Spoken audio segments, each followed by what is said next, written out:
இந்த தாள் இந்த பக்கம் இந்த இதில் கேப்பில் மாட்டிச்சிக்கு, இந்த தாள் இந்த கேப்பில் மாட்டிச்சிக்கு. அதனால் வந்துட்டு பயிர் வந்துட்டு ஒன்று மேலே ஒன்று உழாமல் இருக்கிறத ஒரு ஜிக்ஜாக் முறையில் பண்ணியிருக்கிறேன்.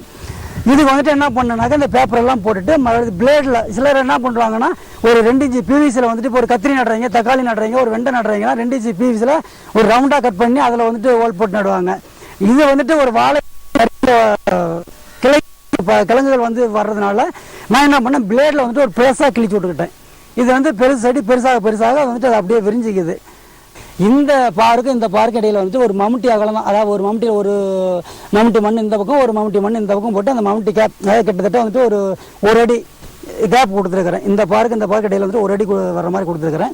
இதில் வந்துட்டு நம்ம டெய்லி நடந்துக்கிறோம் பூ எடுக்கிறதுக்கு. இதில் வந்துட்டு கோடை காலங்களில் வந்துட்டு களைகள் வந்துட்டு ஒன்று வர்றதாவது, மழை காலங்கள்லேயே நம்ம தெளிப்பு நீர் கொடுக்கும்போது இருக்கக்கூடிய 1-2 களைகள் வரும். இதுவும் நம்ம டெய்லி நடக்கிறதுனால அது வந்துட்டு காலில் மிதி போட்டுரும். அந்த களையை நம்ம எடுக்கணுங்கிற ஒரு அவசியம் இல்லை. இந்த பாலிதீன் முடாக்கு பண்ணும்போது நம்ம வந்துட்டு களையை எடுக்க தேவையில்லை பயிருள்ள காலம் வரை. அதனால நான் இந்த பாலிதீன் முடாக்கை நான் பண்ணினேன். நான் நடவு பண்ணது வந்துட்டு இந்த செடிக்கு 2 அடி இடைவெளி நட்டுருக்கிறேன். அதே மாதிரி இந்த மைக்ரோ டிப்பையும் வந்துட்டு இந்த டியூப்புக்கு 2 அடி இடைவெளி விட்டு நான் கொடுத்துருக்குறேன். இந்த மாதிரி கொடுக்கும்போது இந்த இடத்துல சொட்டக்கூடிய தண்ணி இந்த 3 செடியும் கவர் ஆகிடுது, இந்த இடத்துல சொட்டக்கூடிய தண்ணி இந்த 3 செடியும் கவர் ஆகிடுது, இந்த இடத்துல சொட்டக்கூடிய தண்ணி இந்த 3 செடியும் இப்படி கவர் ஆகிடுது. அதனால் நான் வந்துட்டு இந்த மாதிரி 2 அடிக்கு ஒவ்வொரு இடத்துல, இந்த 2 செடிக்கு 2 அடிக்கு இடையில் ஒவ்வொரு இடத்துல நான் வந்துட்டு உள்ள இதை வந்துட்டு சொருகி விட்டுறேன். அதை வந்துட்டு இப்போ ஒரு ஏக்கர் அப்படின்னாக்க ஒரு ஏக்கரில் வந்துட்டு ஒரு 14,000 செடி நாம் வந்துட்டு பண்ணுறோம் அப்படின்னு சொல்லி சொன்னாக்க அதுக்கு வந்துட்டு ஒரு கிட்டத்தட்ட வந்துட்டு ஒரு 6,000 மைக்ரோ டியூப் நம்ம சொல்கிற மாதிரி என் மெத்தடில் இருக்குதுனாக்க, அந்த சொட்டுவான்னு சொல்லி பார்க்கும்போது அவங்க மெத்தடில் ஒரு 6,000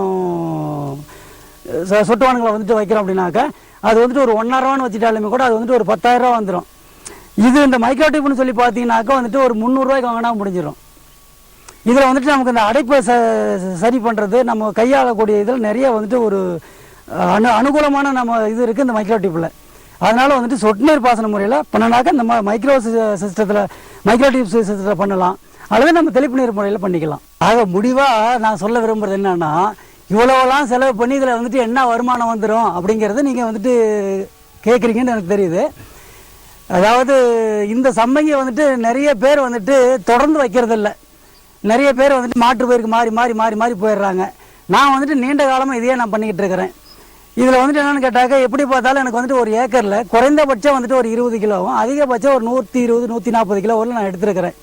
எனக்கு சராசரியாக ஒரு 30 ரூபா ரேட்டுன்னு சொல்லி பார்க்கும்போது கூட எனக்கு வந்துட்டு மாதம் வந்துட்டு ஒரு 30,000 ரூபாய்க்கு குறையாமல் எனக்கு வருமானம் வருது. அதனால நான் இது வந்து நீண்ட காலமாக நான் பண்ணிக்கிட்டு இருக்கிறேன். இதில் வந்துட்டு இந்த மற்ற தொழில்நுட்பங்கள்லாம் எப்படி அப்படின்னு சொல்லி பார்த்தாக்க, இந்த வேரல்கள்னு சொல்லுவோம். இந்த மழை காலங்களில் வந்துட்டு வேரல்கள் வருது. அதுக்காகத்தான் நான் வந்துட்டு மழை காலம் தண்ணி தேங்காதவாறு இந்த பெட்டை உயரமாக்கி போட்டிருக்கேன்.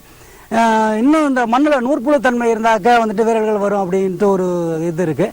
அதுக்காக தான் நம்ம இந்த ஜீவாமிர்த கரைசல் கொடுக்கும்போது அதில் அந்த நுண்ணுயிரெல்லாம் வந்துட்டு பெருக்க மாட்டேங்க வந்துட்டு அது வந்துட்டு ஒரு பாதுகாப்பு கொடுத்துருது. இது வந்துட்டு நாட்டு ரகம் இந்த மாதிரி இல்லையே இவ்வளோ இதாக தெரியுதுன்னு சொல்லிட்டு நீங்கள் கேட்கலாம். இது வந்துட்டு ஹைப்ரிட் உயர் விளைச்சல் ரகம். இதுவும் வந்துட்டு நான் வந்துட்டு தேசிய தோட்டக்கலை ஆராய்ச்சி மையம் பெங்களூர்லேருந்து தான் நான் அந்த விதைக்கிழங்குகள் வாங்கிட்டு வந்தேன். இதில் வந்துட்டு இப்போ பூ எடுக்கிறதுக்கு ஆள் தேவை அப்படின்னு சொல்லி பார்த்தா நாங்கள் குடும்ப வரையும் எடுத்துக்கிறோம். நான் எங்கள் வீட்டில் எங்கள் அம்மா இந்த மாதிரி தம்பிங்கெல்லாம் இருக்காங்க. நாங்கள் வந்துட்டு 2 பேருமே வந்துட்டு பூ சாகுபடி தான் பண்ணிக்கிட்டு இருக்கிறோம். இதில் நாங்கள் குடும்ப நபர்களே எடுத்துக்கிறோம். இது வந்துட்டு ஒரு ஆள் வந்துட்டு குறைந்தபட்சம் 1 மணி நேரத்தில் வந்துட்டு ஒரு 6 கிலோ 7 கிலோ வரலும் நம்ம வந்துட்டு எடுக்கலாம். இதுவே நாட்டு ரகமாக இருந்தாக்க ஒரு ஆள் வந்துட்டு ஒரு 3 கிலோ அளவு தான் எடுக்க முடியும். ஏன்னு கேட்டால் அது வந்துட்டு பூ சிறுசாகவும் இது வந்துட்டு பூ பெருசாகவும் இருக்கும். அது வந்துட்டு கிலோவுக்கு ஒரு 1000 பூ நிற்குதுனாக்கா இந்த பூ வந்துட்டு கிலோவுக்கு வந்துட்டு ஒரு 600 பூ தான் நிற்கும். இது வந்துட்டு சந்தைப்படுத்துதலில் வந்துட்டு ஆரம்பத்தில் வந்துட்டு கொஞ்சம் சிரமங்களை சந்தித்தேன். அப்புறம் அதுக்கு பிறகு வந்துட்டு இது ஒரு நல்ல அமோகமாக இருந்ததுனால நான் இதை வந்துட்டு அதிக அளவில் உற்பத்தி பண்ணிக்கிட்டு இருக்கிறேன். இந்த சாகுபடி முறைக்கு வந்த பிறகு என்னுடைய பொருளாதார நிலை நல்லா இருக்குது. ஏன்னா பையனை வந்துட்டு இன்றைக்கி ஒரு இன்ஜினியரிங் படிக்க வச்சிருக்கிறேன்னாக்கா எனக்கு வந்துட்டு இந்த மலர் சாகுபடி இல்லைன்னா பண்ண முடியாது. நெல்லோ மரவள்ளியோ ஒரு இதோ பண்ணிகிட்டு இருந்தால் பண்ண முடியாது. ஆனால் மலர் சாகுபடியில் வந்துட்டு மலர் பயிர் எல்லாமே நல்ல லாபம். அதில் வந்துட்டு மற்றதுலாம் வந்துட்டு கூலியால் நிறையா தேவைப்படுது, மல்லிகை முல்லை கனகாம்பரத்துலாம். இது வந்துட்டு குடும்ப நபர்களே எடுத்து பண்ணிக்கலாம். சாதாரணமாக ஒரு குடும்பத்தில் வந்துட்டு ஒரு 2 பேர் 3 பேர் இருந்தாக்கா சர்வசாதாரணம் ஒரு ஏக்கரை வந்துட்டு பூ எடுத்துடலாம். ஒன்றும் பெரிய சிரமம் இல்லை. வருமானமும் மற்றதை காட்டிலது கூடுதலாக இருக்குது. இப்போ வந்துட்டு ஒரு கல்யாண தேதியெலாம் பார்த்தீங்கன்னாக்கா வைகாசி மாதம் இந்த ஆனி மாதம்லாம் பார்த்தீங்கன்னாக்கா 300 350 ரூபாய்க்கு கூட போகுது ஒரு கிலோ பூ. அது எந்த அளவுக்கு எடுக்கிறான்னு சொல்லி பார்த்தா அவன் வந்துட்டு ஒரு ஜோடி கல்யாண மாலை வந்துட்டு 3000 ரூபா அப்படின்றான். 2 கிலோ பூ எடுக்கிறான், நம்மகிட்ட வந்துட்டு ஒரு 600 ரூபாய்க்கு பூ எடுத்து அவன் வந்துட்டு 3000 ரூபாய்க்கு வந்துட்டு மாலை கட்டி வத்துறான். அதனால வந்து பூ சாகுபடியில் வந்துட்டு ஒரு நல்ல லாபம் இருக்குது. இதை முறையாக வந்துட்டு பண்ணும்போது வந்துட்டு வாழ்க்கையினுடைய பொருளாதாரம் வந்துட்டு உயரத்துக்கு நல்ல ஒரு வாய்ப்பு இருக்குது. அதனால வந்துட்டு இந்த மலர் சாகுபடியை நீங்கள் வந்துட்டு மற்ற விவசாயிகளும் பண்ணணும் அப்படிங்கிறது என்னுடைய ஒரு இது. இதை பார்க்கணும், நேரில் பார்க்கணும்னு நினைக்கிறீங்க, என்னுடைய முகவரிக்கு வரலாம். இந்த தொலைபேசியில் அழைப்பு கொடுத்து கேட்டுக்கலாம். எனக்கு எந்த நேரமும் வந்துட்டு உங்களுக்கு வந்துட்டு விவசாயத்துறையில் வந்துட்டு மலர் சாகுபடியில் சம்பங்கியை பொறுத்தவரையில் எல்லா தொழில்நுட்பமும் நான் வந்துட்டு சொல்லிக் கொடுப்பேன். இவர் ஒரு வழிகாட்டி. பின்பற்றி செல்வோர் வெற்றியாளர்கள் ஆவர். நீங்கள் எப்படி? இந்நிகழ்ச்சி பற்றிய உங்கள் கருத்துக்களையும் ஆலோசனைகளையும் வரவேற்கிறோம். அனுப்ப வேண்டிய முகவரி: மலரும் பூமி, மக்கள் தொலைக்காட்சி, அஞ்சல் பெட்டி எண் 6240, கல்லூரி சாலை, சென்னை 600006,